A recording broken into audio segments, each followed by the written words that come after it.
একটি ছোট্ট গ্রাম, সবুজে ঘেরা, শান্ত আর নিরিবিলি। সেই গ্রামে থাকত এক বেকার যুবক, নাম তার সুমন। পড়াশোনা শেষ করেও অনেক চেষ্টা করেও সে কোনো কাজ পাচ্ছিল না। দিন দিন তার মন ভেঙে যাচ্ছিল। গ্রামের মানুষও তাকে তুচ্ছ-তাচ্ছিল্য করত। একদিন বাজারে বসে থাকতে থাকতে সে শুনল কিছু লোক বলছে, ওই ছেলেটা কিছুই পারে না, সারাদিন বসে থাকে।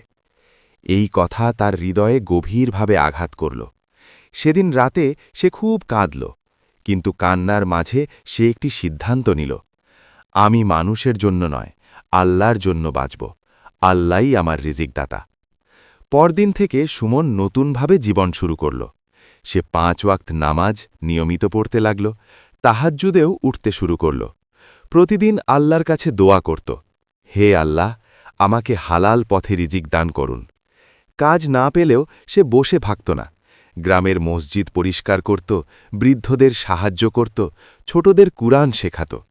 তার এই কাজগুলোতে কোনো টাকা ছিল না, কিন্তু তার অন্তরে ছিল শান্তি। একদিন গ্রামের এক ধনী ব্যবসায়ী মসজিদে এসে সুমনকে দেখলেন। তিনি লক্ষ্য করলেন, এই ছেলেটা খুব আন্তরিকভাবে কাজ করছে, কোনো লোভ নেই, শুধু আল্লাহর সন্তুষ্টির জন্য কাজ করছে। ব্যবসায়ী তাকে ডাকলেন এবং বললেন, তুমি কি কাজ খুঁজছ? সুমন মাথা নিচু করে বলল, জি, অনেক দিন ধরে চেষ্টা করছি, কিন্তু পাচ্ছি না। ব্যবসায়ী কিছুক্ষণ চুপ থেকে বললেন, আমি তোমার সততা আর পরিশ্রম দেখে মুগ্ধ হয়েছি। তুমি আমার দোকানে কাজ করবে? সুমনের চোখে পানি চলে এলো। সে বুঝল এটা আল্লাহর পক্ষ থেকে একটি নেয়ামত। ধীরে ধীরে সুমন তার কাজে খুব মনোযোগ দিল। তার সততা ও নিষ্ঠার কারণে ব্যবসায়ী তাকে আরও দায়িত্ব দিতে লাগলেন।